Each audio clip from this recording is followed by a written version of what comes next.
Bonjour chers amis traders, comme chaque fin de semaine, analyse rapide du Bitcoin, du DAX, de l'euro-dollar et du SP500 pour la semaine à venir, en mode investissement et en mode trading.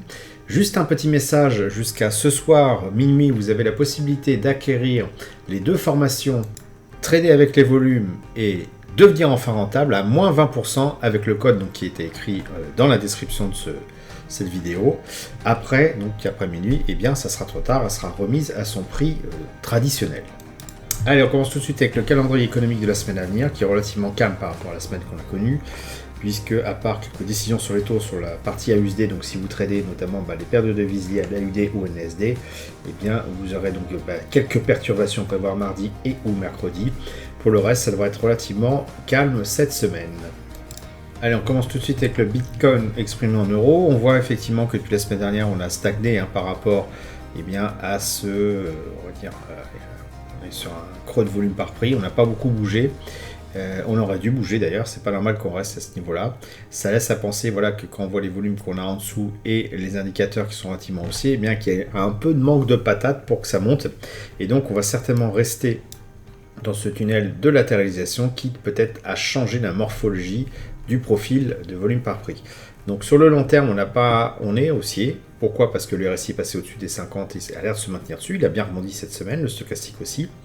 Pour autant, on voit que malgré les échanges qu'il y a eu, les volumes importants, eh bien le prix n'a pas monté. Donc on reste prudent.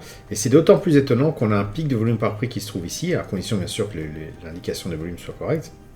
Et que pour autant, le prix n'a pas été attiré plus que ça. Moi, je m'attendais à un retour sur le creux de volume, le pic de volume par prix précédent, donc celui-ci. Pour moi, scénario toujours valable, tout simplement parce que celui-ci, déjà en termes de pic, il est moins important. On voit qu'il y a eu moins d'échanges ici qu'ici.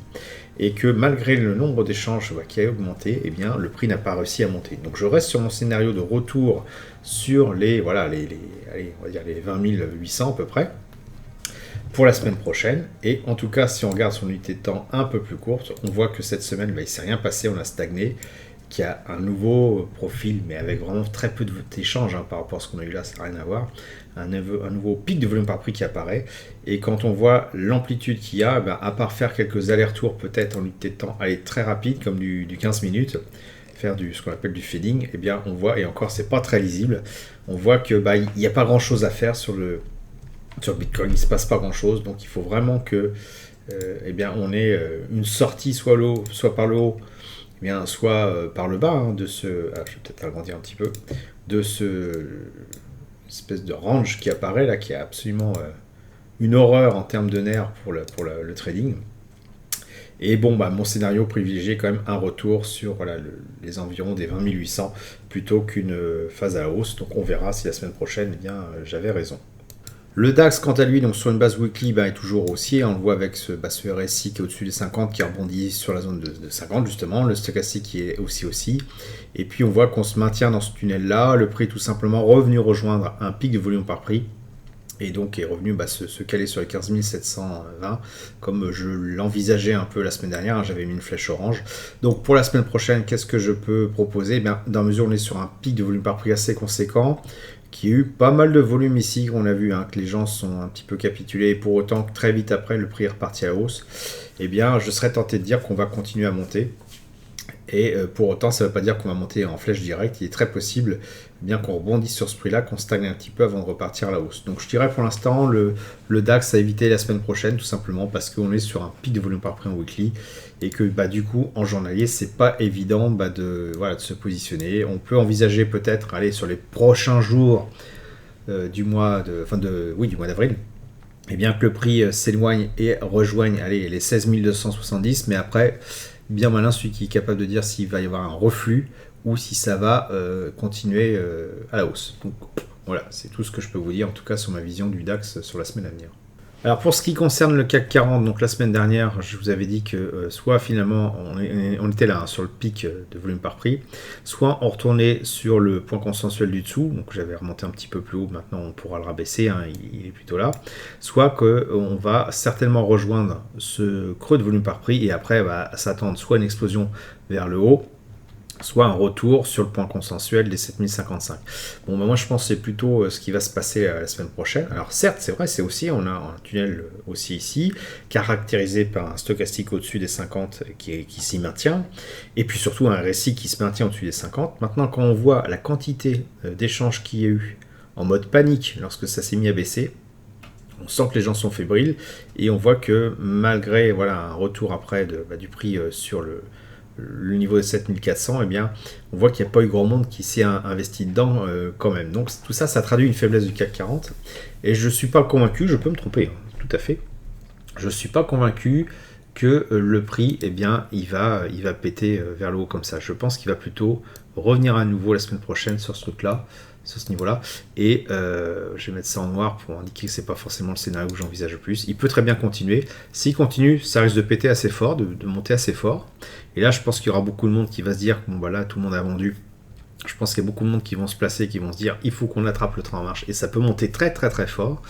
Maintenant, je ne suis pas convaincu que ça le fasse. Je pense plutôt qu'on va revenir sur les 7035. On verra si j'ai raison.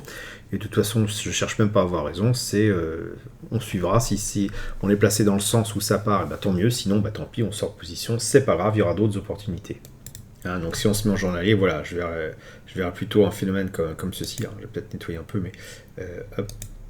Voilà, un phénomène comme ceci. On va osciller un petit peu parce que là, c'est une résistance assez costaud. Et j'envisage moi un retour sur les 7000. Si je me suis complètement planté, ben, ça cassera par le haut et ça sera extrêmement brutal. Mais en l'état actuel des choses, comme je dis, je ne peux pas trop savoir ce qui va se passer. Concernant l'euro-dollar, bon, on s'est quand même bien affranchi de ce espèce de tunnel de latéralisation. On est reparti à la hausse, on reste dans ce tunnel haussier. Voilà, le RSI il a rebondi au-dessus des 50. Donc c'était pas mon scénario initial. Je pensais qu'il allait osciller un petit peu plus avant de prendre sa décision. Bon, là il a l'air de l'avoir prise. On est reparti à la hausse, le stochastique est haussier, le RSI est haussier, on est dans ce tunnel haussier.